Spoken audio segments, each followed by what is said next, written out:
Assalamualaikum warahmatullahi wabarakatuh. Nama saya Marsha Afrina binti Muhammad Samudin. Nombor ID BMH 21070444. Saya Nur Athira binti Muhammad Isa. Nombor ID BMH 21070661. Saya Nuri Nadira binti Anizam. Nombor ID saya BMH 21070200. Saya Nisma Lina Natasha Zana Abidin, BMH 2107-057.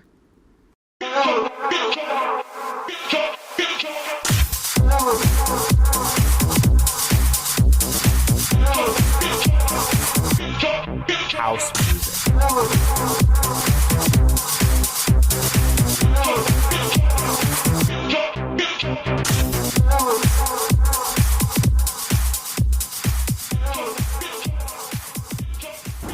Isu mengenai remaja semakin menjadi-jadi. Baru-baru ini, isu mengenai ponteng sekolah semakin berleluasa. Iskandar Puteri, Jabatan Pendidikan Johor mengesan 3,992 kes ponteng mengakibatkan pelajar sekolah rendah dan menengah sejak awal tahun ini. Pengerusi Jawatan Kuasa Pendidikan, Sumber Manusia, Sains dan Teknologi Negeri, Aminul Huda Hassan berkata, daripada jumlah itu, 298 kes sudah diselesaikan melalui sesi bimbingan dan kaunseling kepada pelajar bermasalah. Pelajar terbabit 298 kes sudah menunjukkan perubahan tingkah laku dan tidak mengulangi kesalahan ponteng lagi. Selebihnya, 3,694 kes masih dalam proses bimbingan dan kaunseling secara berterusan hingga akhir tahun persekolahan 2019, katanya.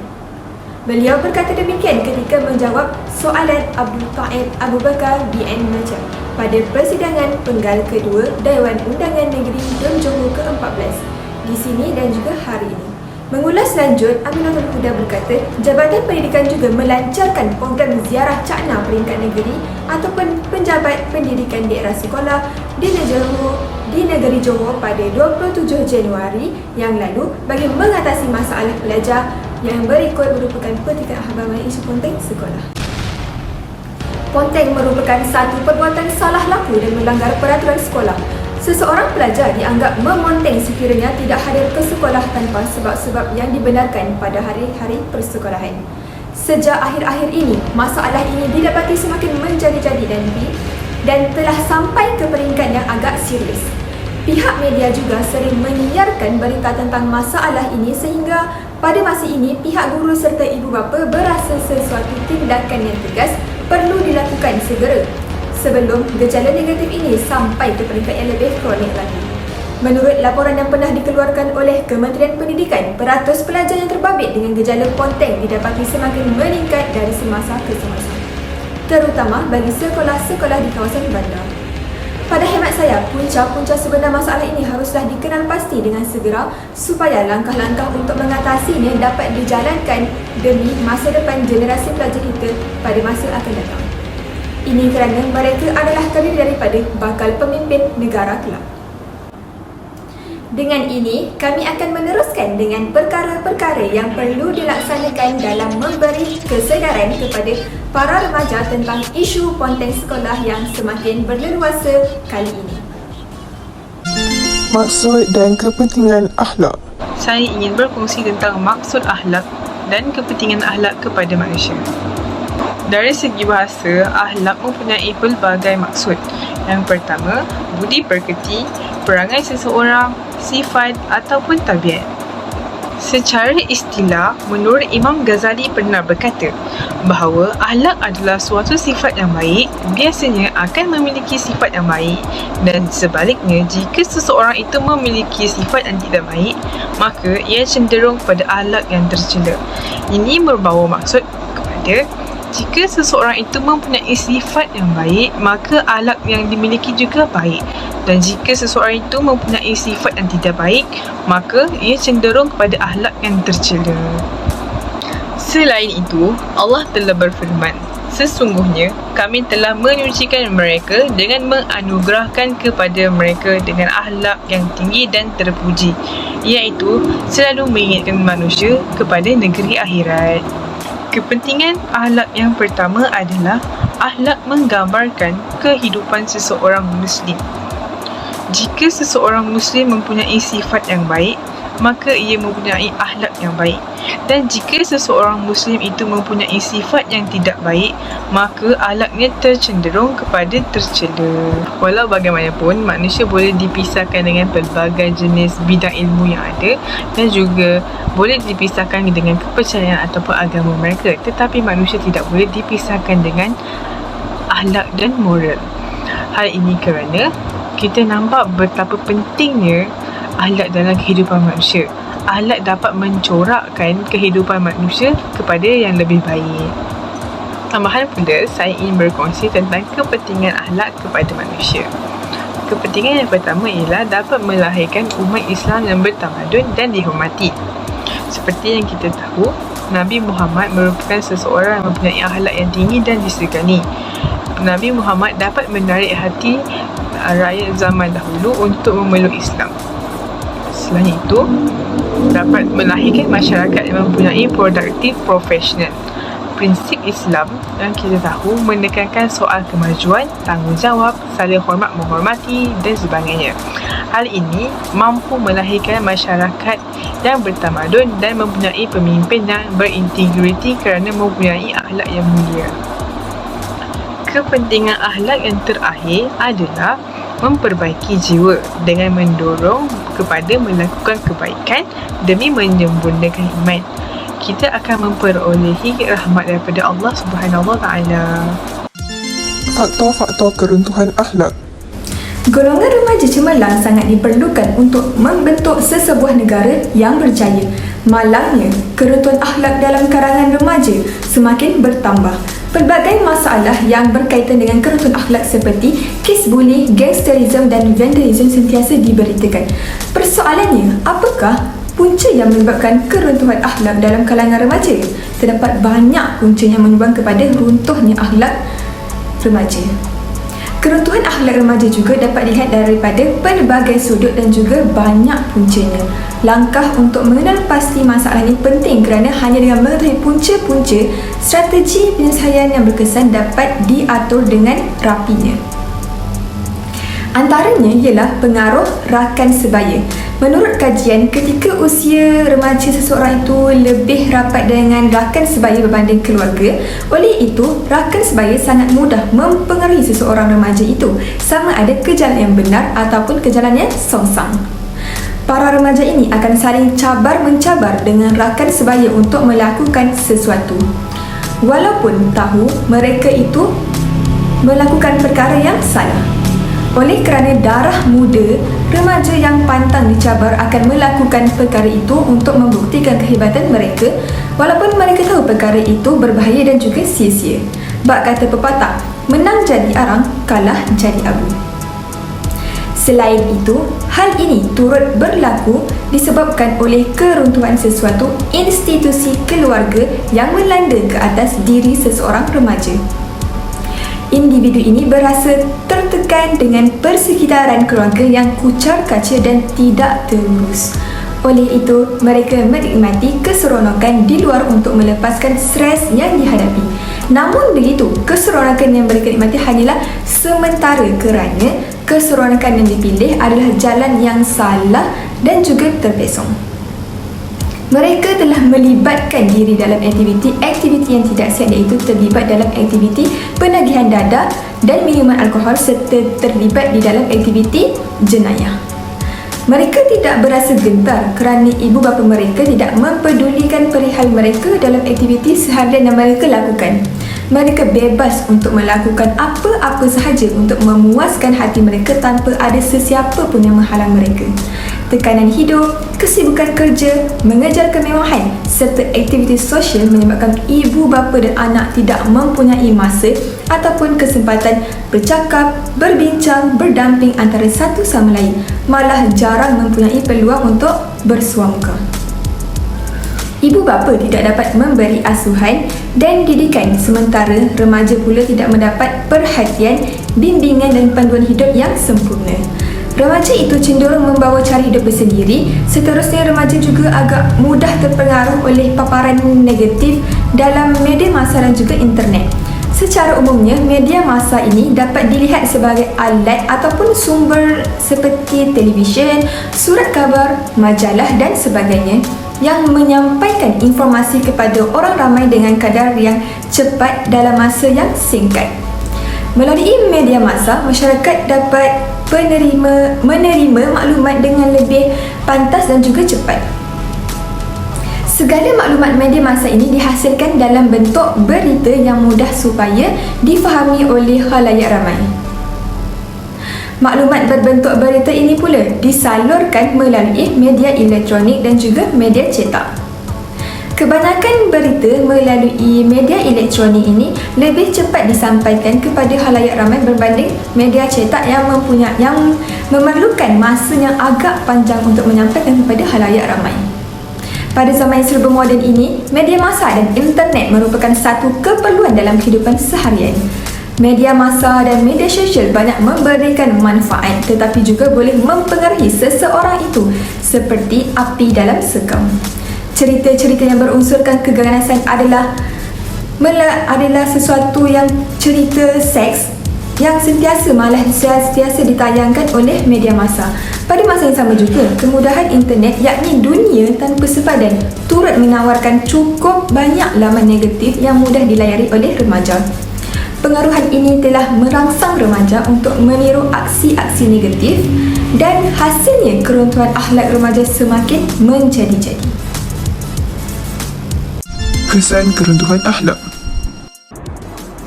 Keruntuhan akhlak dalam kalangan remaja pada hari ini akan memberikan kesan dan impak yang begitu besar dalam kalangan masyarakat.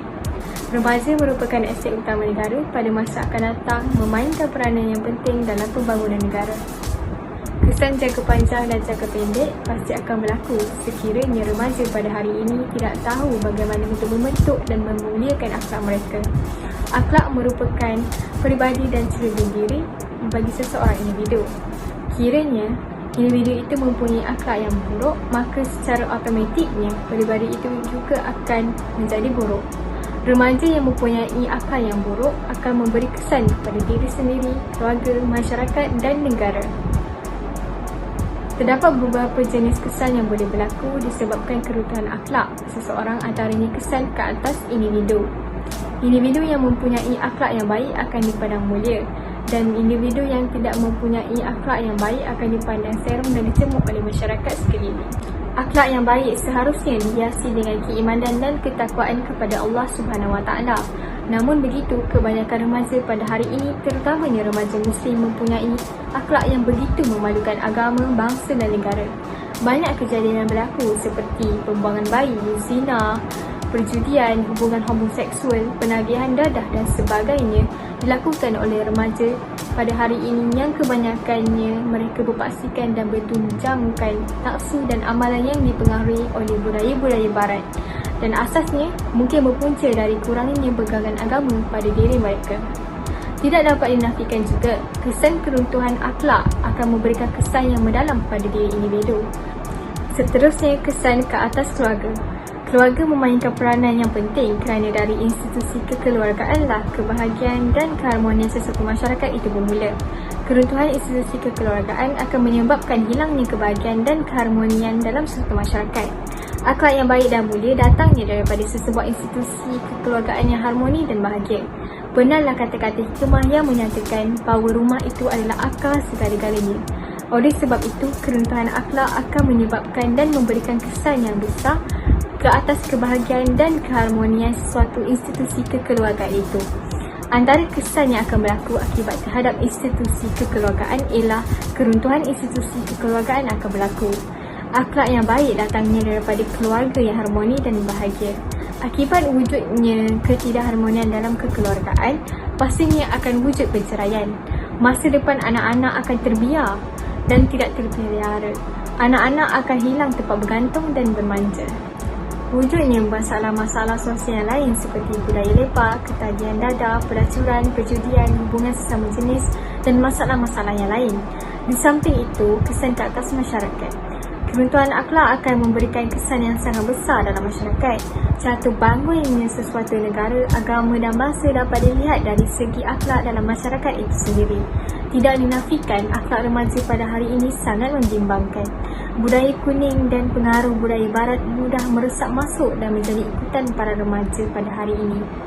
Kiranya hal ini tidak dibendung oleh pihak-pihak yang tertentu, terutamanya oleh pihak kerajaan dan juga pihak-pihak yang berwajib, maka tidak hairanlah pada masa akan datang masyarakat kita akan hancur dan keruntuhan akhlak remaja-remaja Melayu terutamanya akan rosak dan terbinasa. Oleh itu, pihak-pihak luar atau anasi luar akan cuba mengambil kesempatan atas kelemahan bangsa kita sendiri. Namun begitu, kesan yang paling ketara yang akan dapat dilihat sekiranya akhlak remaja pada hari ini tidak dikawal ialah masyarakat dan negara ini akan menjadi porak-poranda, berpecah belah dan tidak bersatu padu. Perasaan buruk dan prasangka pasti akan wujud dalam kalangan masyarakat. Sifat saling curiga mencurigai akan bertata di hati masyarakat. Wujudnya pergaduhan dalam masyarakat pasti akan berlaku. Tambahnya itu, isu-isu perkauman akan wujud seandainya pergaduhan ini melibatkan antara dua kaum. Kadar jenayah dalam kalangan masyarakat juga akan meningkat yang mana hal ini disebabkan oleh kadar keruntuhan akhlak di kalangan remaja semakin meningkat. Seminar Kaunseling Keluarga 2008 61 keharmonian dalam kalangan masyarakat tidak akan wujud. Air sekali, kesan ke atas negara juga tidak dinafikan, juga keruntuhan akhlak akan memberikan kesan yang sangat besar kepada negara. Jatuh dan bangunnya sebuah negara dan masyarakat itu bergantung kepada akhlak remaja atau generasi pada waktu sekarang. Tidak dapat dinafikan lagi, akhlak remaja pada waktu ini berada pada tahap yang membimbangkan. Semua pihak terutamanya kerajaan, badan NGO dan juga daripada masyarakat itu sendiri harus berganding bahu untuk menangani segala keruntuhan akhlak dalam kalangan remaja. Antara kesan yang akan berlaku ialah negara akan kehilangan generasi dan kepimpinan pada masa hadapan. Kerancakan pembangunan negara akan terbantut dan keadaan ekonomi negara juga sukar untuk berkembang kerana wujudnya gejala sosial dan keruntuhan akhlak yang sangat tinggi di kalangan masyarakat. Kadar jenayah dalam negara juga akan meningkat sejajar dengan peningkatan gejala sosial dan keruntuhan akhlak. Perbelanjaan kerajaan akan juga turut meningkat akibat berlakunya dalam peningkatan kadar jenayah. Anasir-anasir luar akan mudah meresap masuk ke dalam negara seandainya generasi pada hari ini tidak tahu menjaga akhlak mereka. Kiranya akhlak remaja pada hari ini, terutamanya akhlak remaja Islam, hancur rosak, maka pandangan bangsa lain terhadap agama yang kita anuti pada hari ini tentulah serong dan buruk. Kesimpulannya, keruntuhan akhlak dalam kalangan masyarakat Malaysia begitu membimbangkan dan boleh merencatkan kecemerlangan negara. Malahan, jika ini tidak ditangani dengan bijaksana dengan perancangan yang teliti, sudah pastinya ia akan mengancam keselamatan negara. Kerana elemen-elemen keruntuhan akhlak ini boleh menjerumuskan seseorang itu ke arah kehancuran. Kecemerlangan yang dilaungkan dan digembar-gemburkan ketika ini tidak memberi apa-apa makna sekiranya akhlak rakyat tidak seiring dengan agenda untuk mencemerlangkan negara bangsa. Cara untuk menangani keruntuhan akhlak. Cara menangani keruntuhan akhlak remaja adalah yang pertama, peranan ibu bapa. Peranan ibu bapa adalah amat penting dalam memberikan perhatian yang serius terhadap anak-anak mereka. Mereka perlulah sentiasa mengetahui dan mengenal pasti yang dihadapi oleh mereka, serta sanggup meluangkan masa untuk mengenal masalah tersebut. Selain itu, ibu bapa perlulah memberikan penghayatan agama kepada anak-anak mereka, tanamkan nilai-nilai murni, motivasi, melatih anak-anak cara bersopan, menunjukkan kepribadian yang mulia. Pendek kata, ibu bapa hendaklah menjadi role model kepada anak-anak. Yang kedua adalah peranan sekolah. Pihak sekolah perlu mewujudkan sistem perundangan. Peruntukan undang-undang di peringkat sekolah boleh menimbulkan rasa takut di kalangan pelajar. Di samping mengurangkan beban dan tanggungjawab pihak sekolah dan pihak ibu bapa dalam pengawalan disiplin. Meningkatkan semula pengawalan disiplin dari peringkat awalan oleh semua pihak dalam sekolah seperti yang dahulunya pernah ditegaskan dalam sistem pembentukan disiplin pelajar. Seterusnya, peranan pihak sekolah. Pihak sekolah perlu mewujudkan sistem perundangan. Peruntukan undang-undang di peringkat sekolah boleh menimbulkan rasa takut di kalangan pelajar. Di samping mengurangkan beban dan tanggungjawab pihak sekolah dan pihak ibu bapa dalam pengawalan pelajar. Meningkatkan semula pengawalan disiplin dari peringkat awalan oleh semua pihak dalam sekolah seperti yang dahulunya pernah ditegaskan dalam sistem pembentukan disiplin pelajar. Kawalan di peringkat awal pasti dilaksanakan, semua pihak hendaklah turun padang dengan erti kata sebenar untuk mengatasi masalah disiplin remaja pada masa kini. Yang terakhir adalah pihak masyarakat. Koordinasi antara badan-badan NGO untuk bertindak dengan berkesan mengatasi masalah remaja perlu diusahakan supaya lebih banyak badan-badan tampil ke hadapan dengan berani untuk membetulkan keadaan. Pihak NGO perlu banyak melaksanakan program dengan Jabatan Agama bagi membentuk sahsia masyarakat. Penguatkuasaan undang-undang oleh pihak berkuasa seperti polis, yang mana bidang kuasa polis yang sedia ada perlu digunakan oleh pihak pentadbir sekolah dalam mendisiplinkan pelajar yang bermasalah, di mana kes pelajar tersebut akan dirujuk kepada pihak polis sebagai penyelesaian yang terakhir. Akhlak adalah satu asas yang utama dalam ajaran Islam. Manusia dituntut untuk berakhlak mulia berbanding dengan makhluk Allah SWT yang lain. Ini kerana manusia mempunyai panca indera dan akal berupaya untuk memilih, untuk menilai dan membandingkan antara perbuatan yang baik dan perbuatan yang buruk dan salah dalam kehidupan. Kedatangan Rasulullah SAW dengan misi utama untuk mengajak manusia ke arah ketakwaan dan berakhlak mulia. Islam melihat Rasulullah SAW sebagai suri teladan untuk seluruh umat manusia mengajar akhlak yang mulia secara teori dan praktis. Akhlak yang tinggi dan terpuji yang dibajai dengan ketakwaan yang tinggi merupakan teras dalam pembangunan modal insan yang bersifat baik. Oleh itu, jelaslah